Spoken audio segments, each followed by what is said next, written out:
Oi pessoal, tudo bem? Hoje eu vou contar pra vocês um caso de um dos bandidos mais conhecidos do Brasil, como vocês já viram no título. Hoje eu vou falar do Bandido da Luz Vermelha. Mesmo que você não saiba detalhes dos crimes do Bandido da Luz Vermelha, com certeza você já ouviu esse nome em algum lugar. O João Acácio Pereira da Costa, que posteriormente seria conhecido como o Bandido da Luz Vermelha, nasceu em Joinville, em Santa Catarina, em 1942. Algumas fontes dizem que foi aos 4 anos, outras dizem que foi aos 6, mas o João se tornou órfão muito cedo e precisou ir morar com parentes. Ele e o irmão foram morar com um tio. Inclusive, esse tio, ele obrigava os meninos a fazer trabalhos braçais muito pesados em troca de comida. Ele maltratava os dois, tanto psicológica quanto fisicamente, agredia os dois e fazia eles dormirem do lado de fora de casa à noite, ou seja, ali no sereno, sem nenhuma proteção. Ele também pediu os dois meninos de estudar e não se sabe exatamente o motivo, se era para impedir que eles contassem para alguém dos maus tratos que eles sofriam em casa, ou se era simplesmente porque ele queria explorar ao máximo as duas crianças, mas eles não podiam ir para lugar nenhum. A situação acabou se tornando insustentável e os dois fugiram e foram morar nas ruas de Joinville, onde eles começaram a fazer pequenos furtos de roupas, comida e pedir também dinheiro. E o João até chegou a trabalhar de engraxate durante um tempo, mas eles sempre voltavam a cometer pequenos delitos. Nessa época eles não tinham moradia fixa, quase não tinham dinheiro. Então eles dependiam um pouco das outras pessoas e dependiam do dinheiro que eles conseguiam. E também aconteceu, enquanto eles estavam na rua, deles serem abusados sexualmente por outros meninos mais velhos e também cometia pequenos delitos ali na cidade. O João e o irmão eventualmente seguiram caminhos diferentes. O irmão dele começou a trabalhar, mudou de cidade, mas o João continuou por ali, cometendo aqueles crimes. Como a polícia estava muito na cola dele, ele resolveu que ele tentaria um emprego formal, que ele ia realmente trabalhar ao invés de só roubar. E ele começou a trabalhar numa tinturaria. Mas, ironicamente, não foi o fato dele continuar cometendo crimes que fez ele ser despedido, mas sim em uma das tinturarias. Ele trabalhou em duas. Em uma das tinturarias foi porque ele foi pego pelo dono da tinturaria aos beijos com a filha dele. Pois é. E no outro foi porque um cliente viu ele andando com um terno que pertencia a ele pela cidade. Então era um absurdo, ao invés dele lavar as roupas do cliente, ele saiu para fazer as coisas dele usando a roupa do cliente. Nessa altura, o João já era muito conhecido na cidade, então ele resolveu que era o momento dele sair de Joinville e mudar para outro lugar. Ele viajou por algumas cidades até que finalmente ele se instalou no estado de São Paulo. Algumas fontes dizem que o João foi morar diretamente na cidade de São Paulo. Outras dizem que ele foi morar em Santos e que ele viajava com frequência para a capital, onde ele depois começaria a cometer os crimes, os assaltos, as mansões de luxo. Mas fato é que todas concordam que ele, nessa época, veio morar no estado de São Paulo. O João era obcecado pela cor vermelha, então ele sempre estava com uma peça de roupa dessa cor. A decoração na casa dele era dessa cor. E quando ele começou a cometer os assaltos, ele levava uma lanterna com essa cor. Inclusive, foi daí que surgiu o nome Bandido da Luz Vermelha. E isso porque o João admirava muito um bandido americano que estava bem conhecido, bem falado na época, que chama Carol Chessman.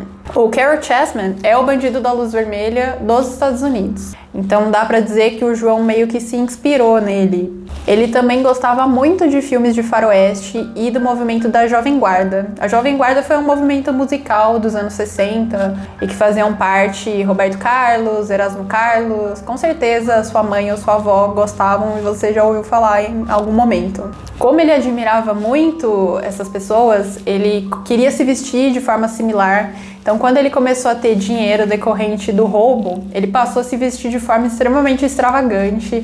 Ele usava perucas, usava calças coloridas, ele usava estampas em excesso, chapéus, lenço de cowboy, botas. Então era como se ele fosse um personagem. Inclusive, ele começou a andar pra cima e pra baixo por São Paulo com uma guitarra roubada. E as pessoas perguntavam se ele era uma estrela do rock e ele dizia que sim. Em 1 ano e meio, o João roubou mais de 150 casas e mansões na cidade de São Paulo, ali nos bairros nobres. Ou seja, foi muita coisa.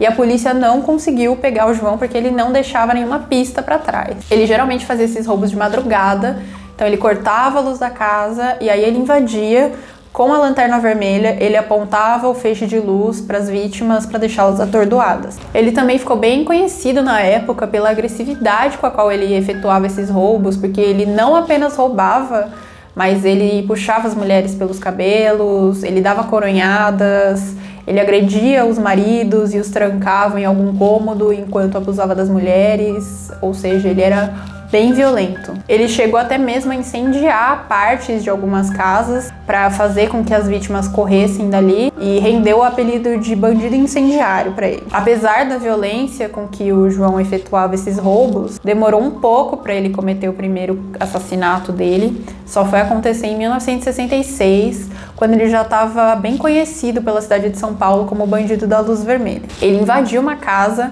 e o morador, que se chamava Walter, ouviu e soube que era o João. Provavelmente tentou pegá-lo de surpresa ou impedir o roubo, e o João deu um tiro na cabeça do Walter, que morreu ali na hora.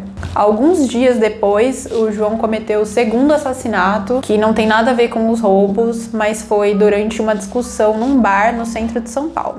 O terceiro assassinato cometido pelo João foi mais ou menos um ano depois, também durante um roubo, quando um dos moradores tentou surpreender o João e acabou baleado. Quase um mês depois desse terceiro assassinato, o João matou a quarta e última vítima, que era um vigia, que provavelmente tentou impedir o assalto de uma mansão e também acabou baleado. O João usou diversas identidades falsas, inclusive ele chegou a ser preso em determinado momento sob uma identidade falsa pelo crime de receptação, que é você adquirir, transportar ou guardar alguma coisa que seja produto do crime. Durante essa abordagem, a polícia levou o João para a delegacia, ele ficou preso ali preventivamente e chegaram a coletar as digitais do João, que na época se apresentou como Roberto da Silva, mas no final das contas ele foi liberado. Essa coleta de digitais depois foi fundamental para conseguirem identificar o João como o bandido da luz vermelha, porque em um dos assaltos que ele cometeu, ele deixou uma impressão digital para trás no vidro de uma das casas e a polícia pegou, coletou essa digital e comparou com o banco de dados que eles tinham ali dos registros de pessoas que tinham antecedentes criminais. Quando compararam, descobriram que combinava com a digital do tal do Roberto da Silva. A essa altura, o João já tinha fugido de São Paulo, porque provavelmente ele estava acompanhando as notícias pela imprensa,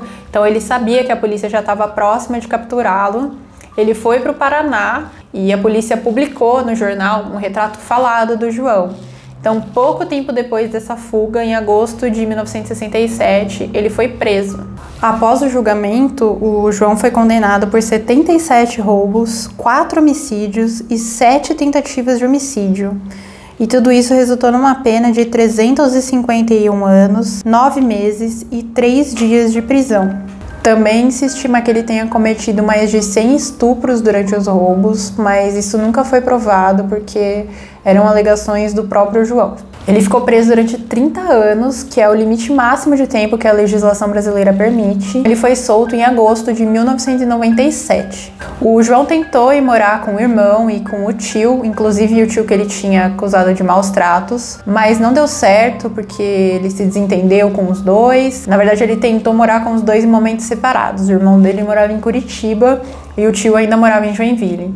Então ele tentou morar com o irmão, não deu certo, depois ele tentou morar com o tio e também não deu certo. Então o João saiu vagando novamente pelas ruas de Joinville, até que ele foi acolhido por um pescador. Esse homem levou o João para morar com ele, com a família, mas as coisas também logo começaram a dar errado, porque o João começou a assediar a mãe desse pescador, que tinha mais de 70 anos, e algumas fontes dizem que foi a filha de 13 anos, e outras dizem que foi a esposa dele. De qualquer forma, o João começou a se comportar desse jeito, e o irmão desse pescador confrontou o João e os dois tiveram uma discussão muito feia, na qual o João puxou uma faca pro irmão do pescador e o pescador, para defender o seu irmão, deu um tiro na cabeça do João, que morreu ali na hora, menos de 5 meses depois de finalmente sair da prisão, em janeiro de 1998. O pescador foi inocentado porque as autoridades consideraram que ele agiu em legítima defesa e assim acabou a história do bandido da luz vermelha, que permaneceu mais tempo preso do que solto. E você já conhecia essa história? Deixa pra mim aqui nos comentários. Se você tiver qualquer sugestão de algum caso que eu possa contar aqui no canal, por favor, deixa pra mim também. Se inscreve também pra não perder nenhum vídeo e eu vejo vocês na próxima.